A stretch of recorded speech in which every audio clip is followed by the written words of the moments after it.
மாறாத வாழ்வழிப்பாள் மதுரை மீனாட்சி. மாலிகாப்பூர் என்ற அந்நிய ஆக்கிரமிப்பாளன் இந்திய செல்வங்களை சூறாடிய சமயம் மிகப்பெரிய இந்திய பரப்பில் கொள்ளை கொள்ளையாய் பொக்கிஷங்கள் பிரமித்த அவன் அந்த செல்வங்களை அடைய ஒவ்வொரு பகுதியாக பிரவேசித்து அனைத்தையும் தனக்குரியதாக்கி கொண்டிருந்தான்.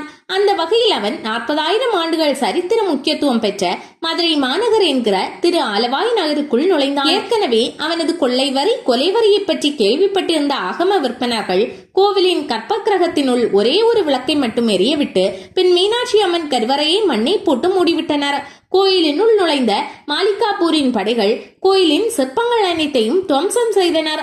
அம்மன் சன்னதியை ஏதோ மணல் திட்டி என்று எண்ணி அதனுள் புகாமல் சென்றனர். மாலிகாப்பூர் பற்றிய அச்சம் அகன்ற ஓராண்டு கழித்து மக்கள் கோயிலை புதுப்பிக்க முனைந்தனர். மண்ணை அகற்றி கருவறையை நோக்கிய போது அப்படியே திகைத்து நின்றார்கள். ஆமாம், என்றோ ஏற்றி வைத்த அகல் விளக்கு அப்போதும் ஒளி குன்றாமல் பிரகாசமாக எரிந்து கொண்டிருந்தது. இது மீனாட்சி அம்மனின் சக்தி அல்லாமல் வேறு என்ன? மீனாட்சி அம்மனின் சிலை சுத்த மரகத கல்லால் ஆனதாகும். இதை செதுக்கியது தேவலோக சிற்பியான விஸ்வகர்மா என்கிற மயனாவார். இந்த மீனாட்சி அம்மன் கோயிலை கடம்பவனம் சூழ்ந்திருந்தது. பிரம்மதேவனும் தேவேந்திரனும் விஷ்ணுவும் ஒருங்கிணைந்து உண்டாக்கிய கோயில். அன்னை மீனாட்சி வெற்றியின் சின்னம்.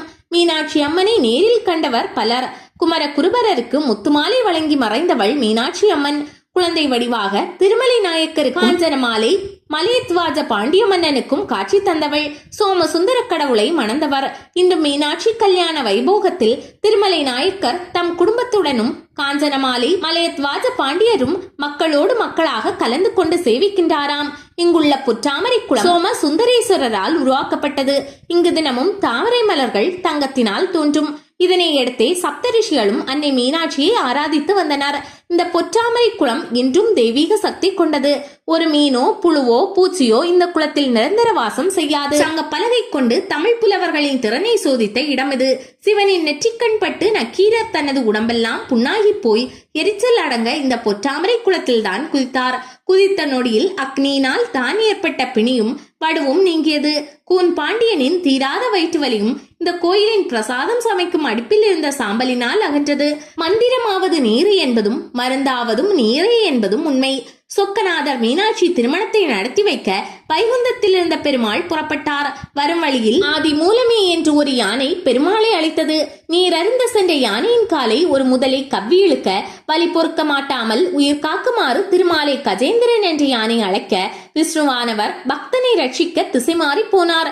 முதலையை சக்ராயுதத்தால் கொன்று கஜேந்திரன் என்ற யானைக்கு மோட்சம் அளித்து பிறகு மதுரை நோக்கி வந்தார். மூர்த்த நேரம் முடிவதற்குள்ளாக கோடானு கோடி அம்சங்கள் அடங்கிய பவளக்கனிவாய் பெருமாள் முன்னின்று அன்னை மீனாட்சி திருமணத்தை முடித்து வைத்தார்.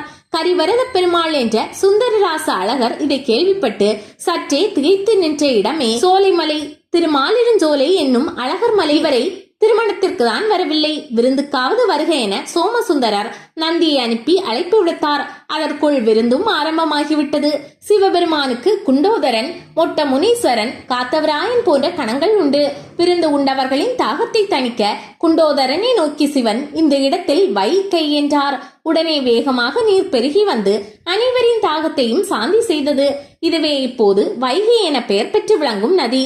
ராணி மங்கம்மாள் சத்திரம் அமைத்து மீனாட்சி தேவியாரை வணங்க வரும் பக்தர்களுக்கெல்லாம் உண்டி கொடுத்து உபசரித்தார். பெருமாள் அழகிய வஸ்திரம் தரித்து மதுரைக்கு வருகையில் அன்னை மீனாட்சி தன் தமையன் மதுசூதனனை வேண்டினாள். நீ ஆற்றில் இறங்கி இம்மதுரை எம்பதியை தமிழகத்தையும் காக்க வேண்டும் என்றார். இதுவே அழகனார் இன்றும் ஆற்றில் இறங்கும் வைபவமாக விமர்சையாக கொண்டாடப்படுகிறது. கடவுள்களால் தோற்றுவிக்கப்பட்ட இந்த கோயிலில் 12 கோபுரங்கள் உண்டு. இவை 12 ராசிகளை குறிக்கும். இந்த தலத்தில் 33,000 சிற்பங்கள் உண்டு. ஒவ்வொரு சிற்பத்திற்கும் உயிர் உண்டு. இங்குள்ள பத்ரகாளி பேய் பிசாசு போன்றவற்றிலிருந்து விடுதலை தருவாள்.